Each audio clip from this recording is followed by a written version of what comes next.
شروع اللہ کا نام لے کر جو بڑا مہربان نہایت رحم والا ہے۔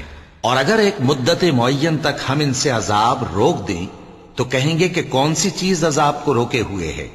دیکھو جس روز وہ ان پر واقع ہوگا پھر ٹلنے کا نہیں، اور جس چیز کا یہ مذاق اڑاتے ہیں وہ ان کو گھیر لے گی۔ اور اگر ہم انسان کو اپنے پاس سے نعمت بخشیں پھر اس سے اس کو چھین لے تو نا امید اور ناشکرا ہو جاتا ہے۔ اور اگر تکلیف پہنچنے کے بعد آسائش کا مزہ چکھائیں تو خوش ہو کر کہتا ہے کہ سب سختیاں مجھ سے دور ہو گئیں۔ بے شک وہ ہے ہی خوشی میں مست ہو جانے والا، بڑا فخر جتانے والا۔ ہاں، جنہوں نے صبر کیا اور عمل نیک کیے یہی ہیں جن کے لیے بخشش اور اجر عظیم ہے۔ تو شاید تم کچھ چیز وہی میں سے جو تمہارے پاس آتی ہے چھوڑ دو، اور اس خیال سے تمہارا دل تنگ ہو کہ کافر یہ کہنے لگیں کہ اس پر کوئی خزانہ کیوں نہیں نازل ہوا، یا اس کے ساتھ کوئی فرشتہ کیوں نہیں آیا۔ اے نبی، تم تو صرف نصیحت کرنے والے ہو، اور اللہ ہر چیز کا نگہبان ہے۔ کیا یہ لوگ کہتے ہیں کہ اس نے قرآن از خود بنا لیا ہے؟ کہہ دو کہ اگر سچے ہو تو تم بھی ایسی 10 صورتیں بنا لاؤ، اور اللہ کے سوا جس جس کو بلا سکتے ہو بلا بھی لو۔ پس اگر وہ تمہاری بات قبول نہ کریں تو جان لو کہ یہ قرآن اللہ کے علم سے اترا ہے، اور یہ کہ اس کے سوا کوئی معبود نہیں۔ تو کیا تم لوگ اسلام لاتے ہو؟ جو لوگ دنیا کی زندگی اور اس کی زیب و زینت کے طالب ہوں، ہم ان کے اعمال کا بدلہ انہیں دنیا ہی میں دے دیتے ہیں، اور اس میں ان کی حق تلفی نہیں کی جاتی۔ یہ وہ لوگ ہیں جن کے لیے آخرت میں آتش جہنم کے سوا اور کچھ نہیں، اور جو عمل انہوں نے دنیا میں کیے سب برباد، اور جو کچھ یہ کرتے رہے سب ضائع ہوا۔ بھلا جو لوگ اپنے پروردگار کی طرف سے دلیل روشن رکھتے ہوں اور ان کے ساتھ ایک آسمانی گواہ بھی اس کی جانب سے ہو، اور اس سے پہلے موسیٰ کی کتاب ہو جو پیشوا اور رحمت ہے، تو کیا وہ قرآن پر ایمان نہیں لائیں گے؟ یہی لوگ تو اس پر ایمان لاتے ہیں، اور جو کوئی اور فرقوں میں سے اس سے منکر ہو تو اس کا ٹھکانہ آگ ہے۔ تو تم اس قرآن سے شک میں نہ ہونا، یہ تمہارے پروردگار کی طرف سے حق ہے، لیکن اکثر لوگ ایمان نہیں لاتے۔ اور اس سے بڑھ کر ظالم کون ہوگا جو اللہ پر جھوٹ باندھے؟ ایسے لوگ اپنے رب کے سامنے پیش کیے جائیں گے اور گواہ کہیں گے کہ یہی لوگ ہیں جنہوں نے اپنے پروردگار پر جھوٹ بولا تھا۔ سن رکھو کہ ظالموں پر اللہ کی لعنت ہے، جو اللہ کے رستے سے روکتے اور اس میں کجی چاہتی ہیں، اور وہ آخرت کا بھی انکار کرتے ہیں۔ یہ لوگ زمین میں کہیں چھپ کر اللہ کو ہرا نہیں سکتے، اور نہ اللہ کے سوا کوئی ان کا حمایتی ہے۔ اے پیغمبر، ان کو دگنا عذاب دیا جائے گا، کیونکہ یہ شدت کفر سے تمہاری بات نہیں سن سکتے تھے اور نہ تم کو دیکھ سکتے تھے۔ یہی ہیں جنہوں نے اپنے آپ کو خسارے میں ڈالا، اور جو کچھ یہ افترا کیا کرتے تھے ان سے جاتا رہا۔ بلا شبہ یہ لوگ آخرت میں سب سے زیادہ نقصان پانے والے ہیں۔ جو لوگ ایمان لائے اور عمل نیک کیے اور اپنے پروردگار کے آگے عاجزی کی، یہی صاحب جنت ہیں، ہمیشہ اس میں رہیں گے۔ دونوں فریقوں یعنی کافر و مومن کی مثال ایسی ہے جیسے ایک اندھا بہرا ہو اور ایک دیکھتا سنتا۔ بھلا دونوں کا حال یکساں ہو سکتا ہے؟ پھر تم سوچتے کیوں نہیں؟ اور ہم نے نوح کو ان کی قوم کی طرف بھیجا تو انہوں نے ان سے کہا کہ میں تم کو کھول کھول کر ڈر سنانے اور یہ پیغام پہنچانے آیا ہوں کہ اللہ کے سوا کسی کی عبادت نہ کرو، مجھے تمہاری نسبت دردناک عذاب کا خوف ہے۔ تو ان کی قوم کے سردار جو کافر تھے کہنے لگے کہ ہم تم کو اپنے ہی جیسا ایک آدمی دیکھتے ہیں، اور یہ بھی دیکھتے ہیں کہ تمہارے پیرو وہی لوگ ہوئے ہیں جو ہم میں ادنا درجے کے ہیں، اور وہ بھی سطحی رائے سے، اور ہم تم میں اپنے اوپر کسی طرح کی فضیلت نہیں دیکھتے بلکہ تمہیں جھوٹا خیال کرتے ہیں۔ فرمایا کہ اے قوم، دیکھو تو اگر میں اپنے پروردگار کی طرف سے دلیل روشن رکھتا ہوں اور اس نے مجھے اپنے ہاں سے رحمت بخشی ہو جس کی حقیقت تم سے پوشیدہ ہو گئی ہے، تو کیا ہم اس کے لیے تمہیں مجبور کر سکتے ہیں جبکہ تم اس سے ناخوش ہو؟ اور اے قوم، میں اس نصیحت کے بدلے تم سے مال و زر کا مطالبہ تو نہیں کرتا، میرا صلہ تو اللہ کے ذمے ہے، اور جو لوگ ایمان لائے ہیں میں ان کو نکالنے والا بھی نہیں ہوں، وہ تو اپنے پروردگار سے ملنے والے ہیں، لیکن میں دیکھتا ہوں کہ تم لوگ نادانی کر رہے ہو۔ اے میری قوم، اگر میں ان کو نکال دوں تو اللہ کی گرفت سے بچانے کے لیے کون میری مدد کر سکتا ہے؟ بھلا تم غور کیوں نہیں کرتے؟ اور میں نہ تم سے یہ کہتا ہوں کہ میرے پاس اللہ کے خزانے ہیں، اور نہ یہ کہ میں غیب جانتا ہوں، اور نہ یہ کہتا ہوں کہ میں فرشتہ ہوں، اور نہ ان لوگوں کی نسبت جن کو تم حقارت کی نظر سے دیکھتے ہو یہ کہتا ہوں کہ اللہ ان کو بھلائی یعنی اعمال کی جزا نہیں دے گا۔ جو ان کے دلوں میں ہے اسے اللہ خوب جانتا ہے۔ اگر میں ایسا کہوں تو بے انصافوں میں ہو جاؤں۔ انہوں نے کہا کہ نوح، تم نے ہم سے جھگڑا تو کیا اور جھگڑا بھی بہت کیا، اب اگر تم سچے ہو تو جس چیز سے ہمیں ڈراتے ہو وہ ہم پر لا نازل کرو۔ نوح نے کہا کہ اس عذاب کو تو اللہ ہی چاہے گا تو نازل کرے گا، اور تم اللہ کو کسی طرح ہرا نہیں سکتے۔ اور اگر میں یہ چاہوں کہ تمہاری خیر خواہی کروں اور اللہ یہ چاہے کہ تمہیں گمراہ رہنے دے تو میری خیر خواہی تم کو کچھ فائدہ نہیں دے سکتی۔ وہی تمہارا پروردگار ہے اور تمہیں اسی کی طرف لوٹ کر جانا ہے۔ کیا یہ لوگ کہتے ہیں کہ اس پیغمبر نے قرآن اپنے دل سے بنا لیا ہے؟ کہہ دو کہ اگر میں نے دل سے بنا لیا ہے تو میرے گناہ کا وبال مجھ پر، اور جو گناہ تم کرتے ہو اس سے میں بری الذمہ ہوں۔ اور نوح کی طرف وحی کی گئی کہ تمہاری قوم میں جو لوگ ایمان لا چکے ان کے سوا اور کوئی ایمان نہیں لائے گا، تو جو کام یہ کر رہے ہیں ان کی وجہ سے غم نہ کھاؤ، اور ایک کشتی ہمارے حکم سے ہمارے سامنے بناؤ، اور جو لوگ ظالم ہیں ان کے بارے میں مجھ سے کچھ نہ کہنا، کیونکہ وہ ضرور غرق کر دیے جائیں گے۔ اور نوح نے کشتی بنانا شروع کر دی، اور جب ان کی قوم کے سردار ان کے پاس سے گزرتے تو ان سے تمسخر کرتے۔ وہ کہتے کہ اگر تم ہم سے تمسخر کرتے ہو تو جس طرح تم ہم سے تمسخر کرتے ہو اسی طرح ایک وقت ہم بھی تم سے تمسخر کریں گے، اور تم کو جلد معلوم ہو جائے گا کہ کس پر عذاب آتا ہے جو اسے رسوا کرے گا، اور کس پر ہمیشہ کا عذاب نازل ہوتا ہے۔ یہاں تک کہ جب ہمارا حکم آ پہنچا اور تنور جوش مارنے لگا تو ہم نے نوح کو حکم دیا کہ ہر قسم کے پالتو جانوروں میں سے جوڑا جوڑا یعنی ایک ایک نر اور ایک ایک مادہ لے لو، اور جس شخص کی نسبت حکم ہو چکا ہے کہ ہلاک ہو جائے گا اس کو چھوڑ کر اپنے گھر والوں کو اور جو ایمان لایا ہو اس کو کشتی میں سوار کر لو۔ اور ان کے ساتھ ایمان بہت ہی کم لوگ لائے تھے۔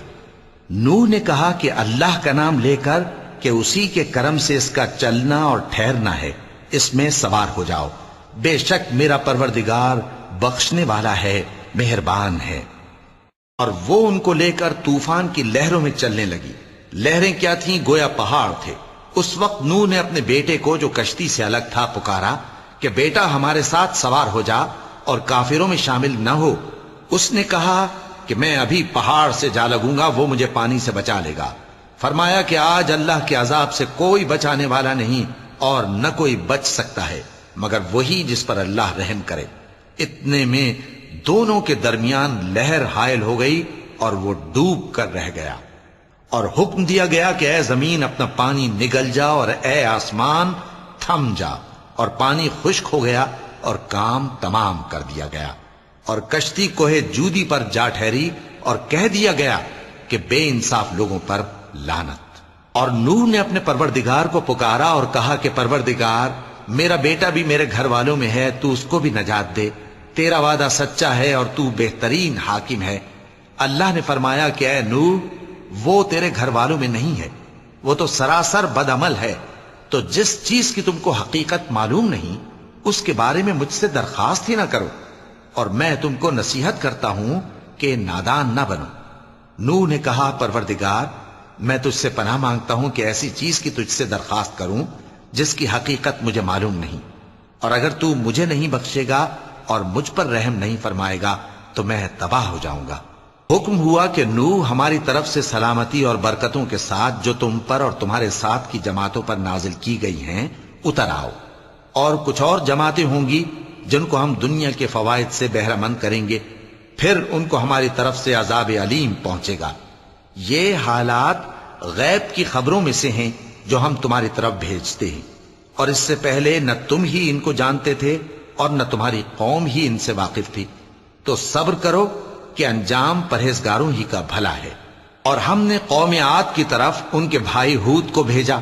انہوں نے کہا اے میری قوم، اللہ ہی کی عبادت کرو، اس کے سوا تمہارا کوئی معبود نہیں، تم شرک کر کے اللہ پر محض بہتان باندھتے ہو۔ میری قوم، میں اس واعظ و نصیحت کا تم سے کچھ صلہ نہیں مانگتا، میرا صلہ تو اس کے ذمے ہے جس نے مجھے پیدا کیا، بھلا تم سمجھتے کیوں نہیں؟ اور اے قوم اپنے پروردگار سے بخشش مانگو، پھر اس کے آگے توبہ کرو، وہ تم پر آسمان سے موسلا دھار بارش برسائے گا اور تمہاری طاقت پر طاقت بڑھائے گا، اور دیکھو گناہگار بن کر روگردانی نہ کرو۔ وہ بولے ہود تم ہمارے پاس کوئی دلیل ظاہر نہیں لائے، اور ہم صرف تمہارے کہنے سے نہ اپنے معبودوں کو چھوڑنے والے ہیں اور نہ تم پر ایمان لانے والے ہیں۔ ہم تو یہ سمجھتے ہیں کہ ہمارے کسی معبود نے تمہیں تکلیف پہنچا کر دیوانہ کر دیا ہے۔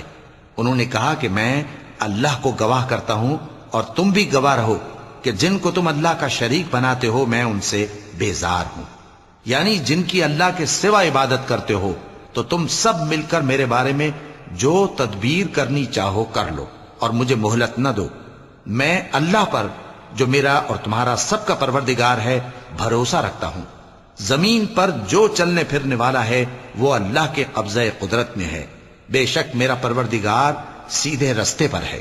اب اگر تم روگردانی کرو گے تو جو پیغام میرے ذریعے تمہاری طرف بھیجا گیا ہے وہ میں نے تمہیں پہنچا دیا ہے، اور میرا پروردگار تمہاری جگہ اور لوگوں کو لا بسائے گا، اور تم اللہ کا کچھ بھی نہیں بگاڑ سکو گے۔ میرا پروردگار تو ہر چیز پر نگہبان ہے۔ اور جب ہمارا حکم عذاب آ پہنچا تو ہم نے ہود کو اور جو لوگ ان کے ساتھ ایمان لائے تھے ان کو اپنی مہربانی سے بچا لیا اور انہیں عذاب شدید سے نجات دی۔ یہ وہی قوم عاد ہے جس نے اللہ کی نشانیوں سے انکار کیا اور اس کے پیغمبروں کی نافرمانی کی اور ہر سرکش و متکبر کا کہا مانا، اور اس دنیا میں بھی لعنت ان کے پیچھے لگی رہی اور قیامت کے دن بھی لگی رہے گی۔ دیکھو قوم عاد نے اپنے پروردگار سے کفر کیا، اور سن رکھو قوم عاد پر پھٹکار ہے جو ہود کی قوم تھی۔ اور قوم سمود کی طرف ان کے بھائی صالح کو بھیجا تو انہوں نے کہا اے قوم اللہ ہی کی عبادت کرو، اس کے سوا تمہارا کوئی معبود نہیں۔ اسی نے تم کو زمین سے پیدا کیا اور اس میں آباد کیا، تو اس سے مغفرت مانگو اور اس کے آگے توبہ کرو، بے شک میرا پروردگار نزدیک بھی ہے اور دعا کا قبول کرنے والا بھی ہے۔ انہوں نے کہا کہ صالح اس سے پہلے ہم تم سے کئی طرح کی امیدیں رکھتے تھے، اب وہ منقطع ہو گئی۔ کیا تم ہم کو ان چیزوں سے منع کرتے ہو جن کو ہمارے بزرگ پوجتے آئے ہیں؟ اور جس بات کی طرف تم ہمیں بلاتے ہو اس کی طرف سے ہم بڑے بھاری شک میں ہیں۔ صالح نے کہا اے میری قوم بھلا دیکھو تو، اگر میں اپنے پروردگار کی طرف سے کھلی دلیل پر ہوں اور اس نے مجھے اپنے ہاتھ سے نبوت کی نعمت بخشی ہو، تو اگر میں اللہ کی نافرمانی کروں تو اس کے سامنے میری کون مدد کرے گا؟ تم تو کفر کی باتوں سے میرا نقصان ہی کرتے ہو۔ اور یہ بھی کہا کہ اے قوم یہ اللہ کی اونٹنی تمہارے لیے ایک نشانی یعنی معجزہ ہے، تو اس کو چھوڑ دو کہ اللہ کی زمین میں جہاں چاہے چرتی پھرے، اور اس کو کسی طرح کی تکلیف نہ دینا ورنہ تمہیں جلد عذاب آ پکڑے گا۔ مگر انہوں نے اس کو کاٹ ڈالا تو صالح نے کہا کہ اپنے گھروں میں 3 دن اور فائدے اٹھا لو، یہ وعدہ ہے کہ جھوٹا نہ ہوگا۔ پس جب ہمارا حکم آ گیا تو ہم نے صالح کو اور جو لوگ ان کے ساتھ ایمان لائے تھے ان کو اپنی مہربانی سے بچا لیا اور اس دن کی رسوائی سے محفوظ رکھا، بے شک تمہارا پروردگار طاقتور ہے، زبردست ہے۔ اور جن لوگوں نے ظلم کیا تھا ان کو چنگھاڑ کی صورت میں عذاب نے آ پکڑا تو وہ اپنے گھروں میں اوندھے پڑے رہ گئے، گویا کبھی ان میں بسے ہی نہ تھے۔ سن رکھو کہ قوم سمود نے اپنے پروردگار سے کفر کیا، اور سن رکھو قوم سمود پر پھٹکار ہے۔ اور ہمارے فرشتے ابراہیم کے پاس بشارت لے کر آئے تو سلام کہا، انہوں نے بھی جواب میں سلام کہا۔ ابھی کچھ وقفہ نہیں ہوا تھا کہ ابراہیم ایک بھنا ہوا بچڑا لے آئے۔ پھر جب دیکھا کہ ان کے ہاتھ کھانے کی طرف نہیں بڑھتے یعنی وہ کھانا نہیں کھاتے تو ان کو اجنبی سمجھ کر دل میں خوف کیا۔ فرشتوں نے کہا کہ خوف نہ کیجیے، ہم قوم لوط کی طرف ان کے ہلاک کرنے کو بھیجے گئے ہیں۔ اور ابراہیم کی بیوی جو پاس کھڑی تھی ہنس پڑی، تو ہم نے اس کو اسحاق کی اور اسحاق کے بعد یعقوب کی خوشخبری دی۔ اس نے کہا اے میرے بچہ ہوگا، میں تو بڑھیا ہوں اور یہ میرے میاں بھی بوڑھے ہیں، یہ تو بڑی عجیب بات ہے۔ انہوں نے کہا کیا تم اللہ کی قدرت سے تعجب کرتی ہو؟ اے اہل بیت تم پر اللہ کی رحمت اور اس کی برکتیں ہیں، وہ لائق تعریف ہے، بڑا ہے۔ پھر جب ابراہیم سے خوف جاتا رہا اور ان کو خوشخبری بھی مل گئی تو قوم لوط کے بارے میں لگے ہم سے بحث کرنے۔ بے شک ابراہیم بڑے تحمل والے، نرم دل اور رجوع کرنے والے تھے۔ اے ابراہیم اس بات کو جانے دو، تمہارے پروردگار کا حکم آ پہنچا ہے اور ان لوگوں پر عذاب آنے والا ہے جو کبھی نہیں ٹلنے کا۔ اور جب ہمارے فرشتے لوط کے پاس آئے تو وہ ان کے آنے سے غمناک اور تنگ دل ہوئے اور کہنے لگے کہ آج کا دن بڑی مشکل کا دن ہے۔ اور لوط کی قوم کے لوگ ان کے پاس بے تحاشا دوڑتے ہوئے آئے، اور یہ لوگ پہلے ہی سے انتہائی بیہودہ حرکتیں کیا کرتے تھے۔ لوط نے کہا کہ اے بھائیو، یہ جو میری قوم کی لڑکیاں ہیں یہ تمہارے لیے جائز اور پاک ہیں، تو اللہ سے ڈرو اور میرے مہمانوں کے بارے میں مجھے بے آبرو نہ کرو۔ کیا تم میں کوئی بھی شائستہ آدمی نہیں؟ وہ بولے، تم کو معلوم ہے کہ تمہاری ان بیٹیوں کی ہمیں کچھ حاجت نہیں، اور جو ہماری غرض ہے اسے تم خوب جانتے ہو۔ لوط نے کہا، اے کاش مجھ میں تمہارے مقابلے کی طاقت ہوتی، یا میں کسی مضبوط قلعے میں پناہ لے لیتا۔ فرشتوں نے کہا، اے لوط، ہم تمہارے پروردگار کے فرشتے ہیں، یہ لوگ ہرگز تم تک نہیں پہنچ سکیں گے، تو کچھ رات رہے سے اپنے گھر والوں کو لے کر چل دو، اور تم میں سے کوئی شخص پیچھے مڑ کر نہ دیکھے مگر تمہاری بیوی کے جو آفت ان پر پڑنے والی ہے وہی اس پر بھی پڑے گی۔ ان کے عذاب کے وعدے کا وقت صبح ہے، اور کیا صبح کچھ دور ہے؟ پھر جب ہمارا حکم آیا ہم نے اس بستی کو الٹ کر نیچے اوپر کر دیا اور ان پر پتھر کی تہ بتہ کنکریاں برسائیں جن پر تمہارے پروردگار کے ہاں سے نشان کیے ہوئے تھے، اور وہ بستی ان ظالموں سے کچھ دور نہیں۔ اور مدین کی طرف ان کے بھائی شعیب کو بھیجا تو انہوں نے کہا کہ اے قوم، اللہ ہی کی عبادت کرو کہ اس کے سوا تمہارا کوئی معبود نہیں، اور ناپ اور تول میں کمی نہ کیا کرو، میں تو تم کو آسودہ حال دیکھتا ہوں، اور اگر تم ایمان نہ لاؤ گے تو مجھے تمہارے بارے میں ایک ایسے دن کے عذاب کا خوف ہے جو تم کو گھیر کر رہے گا۔ اور اے میری قوم، ناپ اور تول انصاف کے ساتھ پوری پوری کیا کرو، اور لوگوں کو ان کی چیزیں کم نہ دیا کرو، اور زمین میں خرابی کرتے نہ پھرو۔ اگر تم کو میرے کہنے کا یقین ہو تو اللہ کا دیا ہوا نفع ہی تمہارے لیے بہتر ہے، اور میں تمہارا نگہبان نہیں ہوں۔ انہوں نے کہا، اے شعیب، کیا تمہاری نماز تمہیں یہ سکھاتی ہے کہ جن کو ہمارے باپ دادا پوجتے آئے ہیں ہم ان کو ترک کر دیں، یا اپنے مال میں تصرف کرنا چاہیں تو نہ کریں؟ تم تو بڑے نرم دل اور بڑے سیدھے ہو۔ انہوں نے کہا کہ اے قوم، دیکھو تو اگر میں اپنے پروردگار کی طرف سے دلیل روشن پر ہوں اور اس نے اپنے ہاں سے مجھے نیک روزی دی ہو تو کیا میں اپنا فرض ادا نہ کروں؟ اور میں نہیں چاہتا کہ جس بات سے میں تمہیں منع کروں خود اس کو کرنے لگوں۔ میں تو جہاں تک مجھ سے ہو سکے تمہارے معاملات کی اصلاح چاہتا ہوں، اور اس بارے میں مجھے توفیق کا ملنا اللہ ہی کے فضل سے ہے۔ میں اسی پر بھروسہ رکھتا ہوں اور اسی کی طرف رجوع کرتا ہوں۔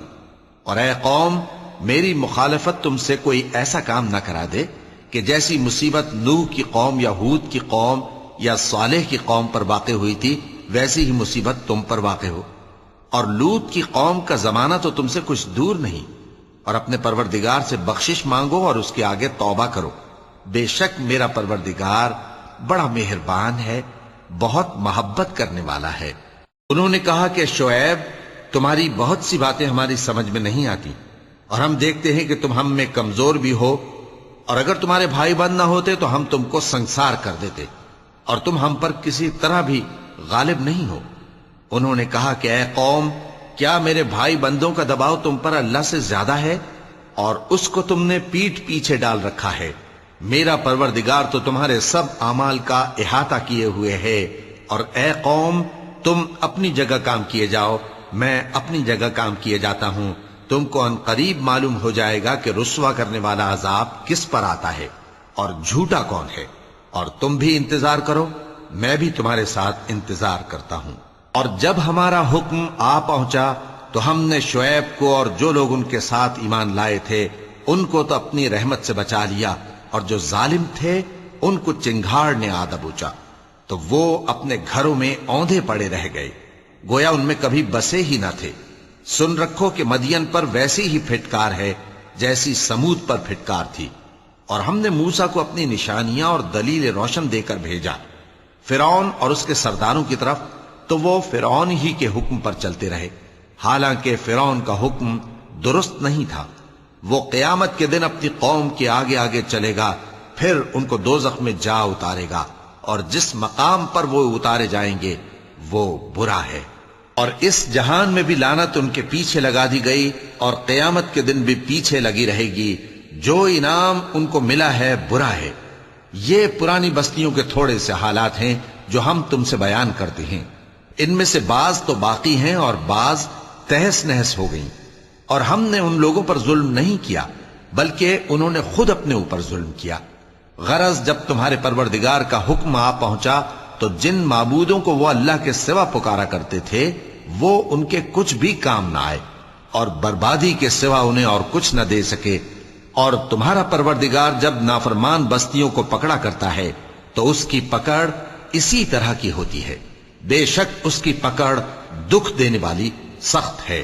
ان قصوں میں اس شخص کے لیے جو عذاب آخرت سے ڈرے عبرت ہے۔ یہ وہ دن ہوگا جس میں سب اکٹھے کیے جائیں گے اور یہی وہ دن ہوگا جس میں سب اللہ کے روبرو حاضر کیے جائیں گے، اور ہم اس کے لانے میں ایک وقت معین تک تاخیر کر رہے ہیں۔ جس روز وہ آ جائے گا تو کوئی شخص اللہ کے حکم کے بغیر بول بھی نہیں سکے گا۔ پھر ان میں سے کچھ بدبخت ہوں گے اور کچھ نیک بخت۔ تو جو بدبخت ہوں گے وہ دوزخ میں ڈال دیے جائیں گے، اس میں ان کو چلانا اور دھاڑنا ہوگا۔ جب تک آسمان و زمین ہیں وہ اسی میں رہیں گے مگر جتنا تمہارا پروردگار چاہے۔ بے شک تمہارا پروردگار جو چاہتا ہے کر دیتا ہے۔ اور جو نیک بخت ہوں گے وہ بہشت میں داخل کیے جائیں گے، اور جب تک آسمان اور زمین ہیں ہمیشہ اسی میں رہیں گے مگر جتنا تمہارا پروردگار چاہے۔ یہ اللہ کی بخشش ہے جو کبھی منقطع نہیں ہوگی۔ تو یہ لوگ جو غیر اللہ کی پرستش کرتے ہیں اس سے تم شک میں نہ پڑنا۔ یہ اسی طرح پرستش کرتے ہیں جس طرح پہلے سے ان کے باپ دادا پرستش کرتے آئے ہیں، اور ہم ان کو ان کا حصہ پورا پورا بغیر کچھ کم کیے دینے والے ہیں۔ اور ہم نے موسیٰ کو کتاب دی تو اس میں اختلاف کیا گیا، اور اگر تمہارے پروردگار کی طرف سے ایک بات پہلے نہ ہو چکی ہوتی تو ان میں فیصلہ کر دیا جاتا، اور وہ تو اس کی طرف سے بڑے بھاری شک میں پڑے ہوئے ہیں۔ اور تمہارا پروردگار ان سب کو قیامت کے دن ان کے اعمال کا پورا پورا بدلہ دے گا۔ بے شک جو عمل یہ کرتے ہیں وہ اس سے واقف ہے۔ تو اے پیغمبر، جیسا تم کو حکم ہوتا ہے اس پر تم اور جو لوگ تمہارے ساتھ تائب ہوئے ہیں قائم رہو، اور حد سے تجاوز نہ کرنا، وہ تمہارے سب اعمال کو دیکھ رہا ہے۔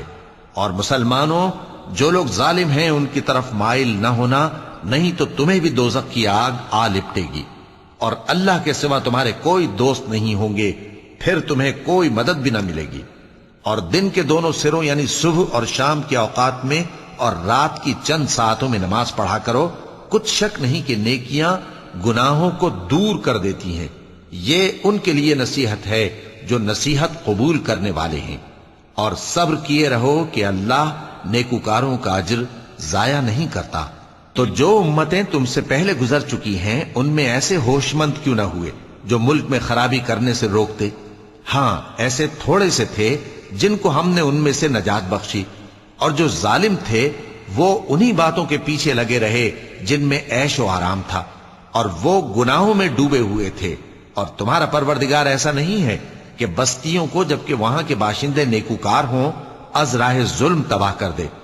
اور اگر تمہارا پروردگار چاہتا تو تمام لوگوں کو ایک ہی جماعت کر دیتا، اور وہ برابر اختلاف کرتے رہیں گے، مگر جن پر تمہارا پروردگار رحم فرمائے، اور اسی لیے اس نے ان کو پیدا کیا ہے۔ اور تمہارے پروردگار کا قول پورا ہو گیا کہ میں دوزخ کو جنوں اور انسانوں سب سے بھر دوں گا۔ اور اے نبی اور پیغمبروں کے وہ سب حالات جو ہم تم سے بیان کرتے ہیں ان سے ہم تمہارے دل کو جمائے رکھتے ہیں، اور ان حالات میں تمہارے پاس حق پہنچ گیا، اور یہ مومنوں کے لیے نصیحت اور عبرت ہے۔ اور جو لوگ ایمان نہیں لائے ان سے کہہ دو کہ تم اپنی جگہ عمل کیے جاؤ، ہم اپنی جگہ عمل کیے جاتے ہیں، اور نتیجہ اعمال کا تم بھی انتظار کرو، ہم بھی انتظار کرتے ہیں۔ اور آسمانوں اور زمین کی چھپی چیزوں کا علم اللہ ہی کو ہے، اور تمام معاملات اسی کی طرف رجوع کیے جائیں گے، تو اسی کی عبادت کرو اور اسی پر بھروسہ رکھو۔ اور جو کچھ تم لوگ کر رہے ہو تمہارا پروردگار اس سے بے خبر نہیں۔ شروع اللہ کا نام لے کر جو بڑا مہربان نہایت رحم والا ہے۔ الف لام را، یہ کتاب روشن کی آیتیں ہیں. ہم نے اس قرآن کو عربی میں نازل کیا ہے تاکہ تم لوگ سمجھ سکو. اے پیغمبر، ہم اس قرآن کے ذریعے سے جو ہم نے تمہاری طرف بھیجا ہے تمہیں ایک نہایت اچھا قصہ سناتے ہیں، اور تم اس سے پہلے بے خبر تھے.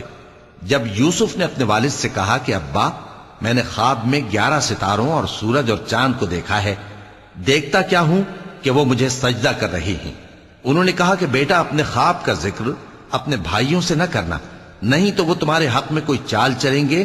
کچھ شک نہیں کہ شیطان انسان کا کھلا دشمن ہے، اور اسی طرح اللہ تمہیں برگزیدہ و ممتاز کرے گا اور خواب کی باتوں کی تعبیر کا علم سکھائے گا.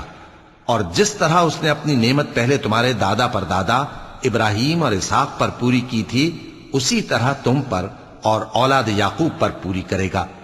بے شک تمہارا پروردگار سب کچھ جاننے والا ہے، حکمت والا ہے. ہاں، یوسف اور ان کے بھائیوں کے قصے میں پوچھنے والوں کے لیے بہت سی نشانیاں ہیں. جب انہوں نے آپس میں تذکرہ کیا کہ یوسف اور اس کا بھائی ابا کو ہم سے زیادہ پیارے ہیں، حالانکہ ہم جماعت کی جماعت ہیں، کچھ شک نہیں کہ ابا کھلی غلطی پر ہیں. یوسف کو یا تو جان سے مار ڈالو یا کسی ملک میں پھینک آؤ، پھر ابا کی توجہ صرف تمہاری طرف ہو جائے گی، اور اس کے بعد تم نیک لوگوں میں ہو جاؤ گے.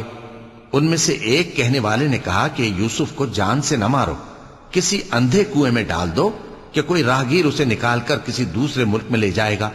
اگر تم کو کرنا ہی ہے تو یوں کرو.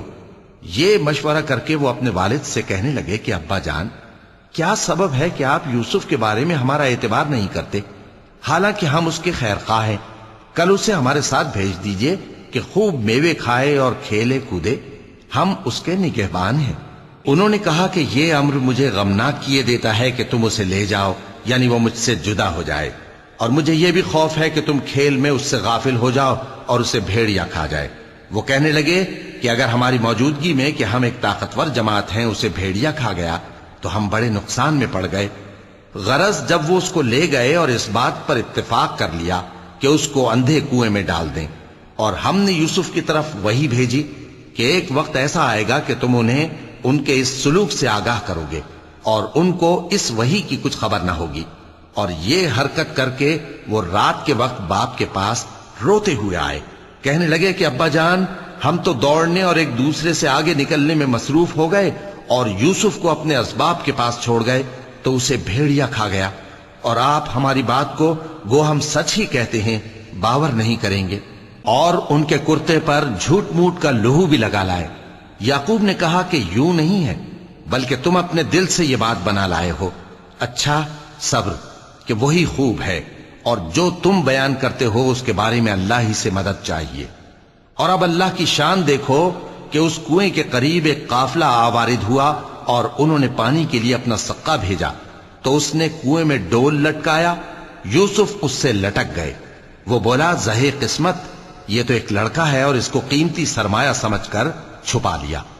اور جو کچھ وہ کرتے تھے اللہ کو خوب معلوم تھا، اور انہوں نے اس کو تھوڑی سی قیمت یعنی معدود چند درہموں پر بیچ ڈالا، اور وہ اس سے بیزار ہو رہے تھے. اور مصر میں جس شخص نے اس کو خریدا اس نے اپنی بیوی سے جس کا نام زلیخا تھا کہا کہ اس کو عزت و اکرام سے رکھو، عجب نہیں کہ یہ ہمیں فائدہ دے یا ہم اسے بیٹا بنا لیں. اس طرح ہم نے یوسف کو سرزمین مصر میں جگہ دی، اور غرض یہ تھی کہ ہم ان کو خواب کی باتوں کی تعبیر سکھائیں. اور اللہ اپنے کام پر غالب ہے، لیکن اکثر لوگ نہیں جانتے. اور جب وہ اپنی جوانی کو پہنچے تو ہم نے ان کو دانائی اور علم عطا کیا، اور نیکوکاروں کو ہم اسی طرح بدلہ دیا کرتے ہیں. اور جس عورت کے گھر میں وہ رہتے تھے اس نے ان کو اپنی طرف مائل کرنا چاہا اور دروازے بند کر کے کہنے لگی، یوسف جلدی آؤ. انہوں نے کہا کہ اللہ پناہ میں رکھے، وہ یعنی تمہارے میاں تو میرے آقا ہیں، انہوں نے مجھے اچھی طرح سے رکھا ہے، میں ایسا ظلم نہیں کر سکتا. بے شک ظالم لوگ فلاح نہیں پائیں گے. اور اس عورت نے ان کا قصد کیا اور انہوں نے اس کا قصد کیا. اگر وہ اپنے پروردگار کی نشانی نہ دیکھتے تو جو ہوتا سو ہوتا. یوں اس لیے کیا گیا کہ ہم ان سے برائی اور بے حیائی کو روک دیں. بے شک وہ ہمارے چنے ہوئے بندوں میں سے تھے. اور دونوں دروازے کی طرف بھاگے، آگے یوسف پیچھے زلیخا. اور عورت نے ان کا کرتا پیچھے سے پکڑ کر جو کھینچا تو پھاڑ ڈالا، اور دونوں کو دروازے کے پاس عورت کا خاوند مل گیا۔ تو عورت بولی کہ جو شخص تمہاری بیوی کے ساتھ برا ارادہ کرے اس کی اس کے سوا کیا سزا ہے کہ یا تو قید کیا جائے یا اسے دکھ کا عذاب دیا جائے۔ یوسف نے کہا اسی نے مجھ کو اپنی طرف مائل کرنا چاہا تھا، اور اس کے خاندان میں سے ایک گواہ نے گواہی دی کہ اگر اس کا کرتا آگے سے پھٹا ہو تو یہ سچی اور یوسف جھوٹا ہے، اور اگر کرتا پیچھے سے پھٹا ہو تو یہ جھوٹی اور وہ سچا ہے۔ سو جب اس کا کرتا دیکھا تو پیچھے سے پھٹا تھا، تب اس نے زلیخا سے کہا کہ یہ تمہارا ہی فریب ہے، اور کچھ شک نہیں کہ تم عورتوں کے فریب بڑے بھاری ہوتے ہیں۔ یوسف اس بات کا خیال نہ کر، اور زلیخا تو اپنے گناہ کی بخشش مانگ، بے شک خطا تیری ہی ہے۔ اور شہر میں عورتیں گفتگویں کرنے لگیں کہ عزیز کی بیوی اپنے غلام کو اپنی طرف مائل کرنا چاہتی ہے، اور اس کی محبت اس کے دل میں گھر کر گئی ہے، ہم دیکھتی ہیں کہ وہ کھلی گمراہی میں ہے۔ پھر جب زلیخا نے ان عورتوں کی گفتگو جو حقیقت میں دیدار یوسف کے لیے ایک چال تھی سنی، تو ان کے پاس دعوت کا پیغام بھیجا اور ان کے لیے ایک محفل مرتب کی، اور پھل تراشنے کے لیے ہر ایک کو ایک ایک چھری دی، اور یوسف سے کہا کہ ان کے سامنے آؤ۔ جب عورتوں نے ان کو دیکھا تو ان کا روب حسن ان پر ایسا چھا گیا کہ پھل تراشتے تراشتے اپنے ہاتھ کاٹ لیے، اور بے ساختہ بول اٹھیں کہ اللہ پاک ہے، یہ آدمی نہیں، یہ تو کوئی بزرگ فرشتہ ہے۔ زلیخا نے کہا تو یہ وہی ہے جس کے بارے میں تم مجھے تانے دیتی تھیں، اور بے شک میں نے اس کو اپنی طرف مائل کرنا چاہا مگر یہ بچا رہا، اور اگر یہ وہ کام نہ کرے گا جو میں اسے کہتی ہوں تو قید کر دیا جائے گا اور ذلیل ہوگا۔ یوسف نے دعا کی کہ پروردگار جس کام کی طرف یہ مجھے بلاتی ہیں اس کی نسبت مجھے قید پسند ہے، اور اگر تو مجھ سے ان کے فریب کو نہ ہٹائے گا تو میں ان کی طرف مائل ہو جاؤں گا اور نادانوں میں سے ہو جاؤں گا۔ پس ان کے رب نے ان کی دعا قبول کر لی اور ان سے عورتوں کا داؤں ٹال دیا، بے شک وہی تو سننے والا ہے، جاننے والا ہے۔ پھر باوجود اس کے کہ وہ لوگ ان کی بے گناہی کے نشان دیکھ چکے تھے، ان کی رائے یہی ٹھہری کہ کچھ عرصے کے لیے ان کو قید ہی کر دیں، اور ان کے ساتھ دو اور جوان بھی داخل زندہ ہوئے۔ ایک نے ان میں سے کہا کہ میں نے خواب دیکھا ہے، دیکھتا کیا ہوں کہ شراب کے لیے انگور نچوڑ رہا ہوں۔ دوسرے نے کہا کہ میں نے بھی خواب دیکھا ہے، میں یہ دیکھتا ہوں کہ اپنے سر پر روٹیاں اٹھائے ہوئے ہوں اور پرندے ان میں سے کھا رہے ہیں، تو ہمیں ان کی تعبیر بتا دیجئے کہ ہم تمہیں نیکوکار دیکھتے ہیں۔ یوسف نے کہا کہ جو کھانا تم کو ملنے والا ہے وہ آنے نہیں پائے گا کہ میں اس سے پہلے تم کو اس کی تعبیر بتا دوں گا۔ یہ ان باتوں میں سے ہے جو میرے پروردگار نے مجھے سکھائی ہیں۔ جو لوگ اللہ پر ایمان نہیں لاتے اور آخرت کا انکار کرتے ہیں، میں نے ان کا مذہب چھوڑ دیا ہے، اور میں اپنے باپ دادا ابراہیم اور اسحاق اور یعقوب کے مذہب پر چلتا ہوں۔ ہمیں شایع نہیں ہے کہ کسی چیز کو اللہ کے ساتھ شریک بنائیں، یہ اللہ کا فضل ہے ہم پر بھی اور لوگوں پر بھی، لیکن اکثر لوگ شکر نہیں کرتے۔ اے میرے قید خانے کے رفیقو، بھلا کئی جدا جدا آقا اچھے یا اللہ جو اکیلا ہے سب پر غالب ہے؟ جن چیزوں کی تم اللہ کے سوا پرستش کرتے ہو وہ صرف نام ہی نام ہیں جو تم نے اور تمہارے باپ دادا نے رکھ لیے ہیں، اللہ نے ان کی کوئی سند نازل نہیں کی۔ سن رکھو کہ اللہ کے سوا کسی کی حکومت نہیں ہے، اس نے ارشاد فرمایا ہے کہ اس کے سوا کسی کی عبادت نہ کرو، یہی سیدھا دین ہے، لیکن اکثر لوگ نہیں جانتے۔ اے میرے قید خانے کے رفیقو، تم میں سے ایک جو پہلا خواب بیان کرنے والا ہے وہ تو اپنے آقا کو شراب پلایا کرے گا، اور جو دوسرا ہے وہ سولی دیا جائے گا، اور پرندے اس کا سر نوچ کھائیں گے۔ جو بات تم مجھ سے پوچھتے تھے وہ فیصل ہو چکی ہے، اور ان دونوں میں سے جس کی نسبت یوسف نے خیال کیا کہ وہ رہائی پا جائے گا، اس سے کہا کہ اپنے آقا سے میرا ذکر بھی کر دینا۔ پھر شیطان نے اسے ان کا اپنے آقا سے ذکر کرنا بھلا دیا، اور یوسف کئی برس قید خانے ہی میں رہے۔ اور بادشاہ نے کہا کہ میں نے خواب دیکھا ہے، دیکھتا کیا ہوں کہ 7 موٹی گائیں ہیں جن کو 7 دبلی گائیں کھا رہی ہیں، اور 7 خوشے سبز ہیں اور 7 خشک۔ اے درباریو، اگر تم خوابوں کی تعبیر دے سکتے ہو تو مجھے میرے خواب کی تعبیر بتاؤ۔ انہوں نے کہا یہ خواب تو پریشان خیالی سے ہیں، اور ہمیں ایسے خوابوں کی تعبیر نہیں آتی، اور وہ شخص جو دونوں قیدیوں میں سے رہائی پا گیا تھا اور جسے مدت کے بعد وہ بات یاد آ گئی، بول اٹھا کہ میں آپ کو اس کی تعبیر لا بتاتا ہوں، مجھے قید خانے جانے کی اجازت دیجئے۔ غرض وہ یوسف کے پاس آیا اور کہنے لگا، یوسف، اے بڑے سچے یوسف، ہمیں اس خواب کی تعبیر بتائیے کہ 7 موٹی گایوں کو 7 دبلی گائیں کھا رہی ہیں، اور 7 خوشے سبز ہیں اور 7 سوکھے، تاکہ میں لوگوں کے پاس واپس جا کر تعبیر بتاؤں۔ عجب نہیں کہ وہ تمہاری قدر جانے۔ انہوں نے کہا کہ تم لوگ 7 سال متواتر کھیتی کرتے رہو گے، تو جو غلہ کاٹو تو تھوڑے سے غلے کے سوا جو کھانے میں آئے باقی کو خوشوں میں ہی رہنے دینا۔ پھر اس کے بعد خشک سالی کے 7 سخت سال آئیں گے کہ جو غلہ تم نے جمع کر رکھا ہوگا وہ سب کو کھا جائیں گے، صرف وہی تھوڑا سا رہ جائے گا جو تم احتیاط سے رکھ چھوڑو گے۔ پھر اس کے بعد ایک ایسا سال آئے گا کہ خوب مے برسے گا اور لوگ اس میں رس نچوڑیں گے۔ اور یہ تعبیر سن کر بادشاہ نے حکم دیا کہ یوسف کو میرے پاس لے آؤ۔ سو جب قاصد ان کے پاس گیا تو انہوں نے کہا کہ اپنے آقا کے پاس واپس جاؤ اور اس سے پوچھو کہ ان عورتوں کا کیا حال ہے جنہوں نے اپنے ہاتھ کاٹ لیے تھے، بے شک میرا پروردگار ان کے فریب سے خوب واقف ہے۔ صدق اللہ العظیم۔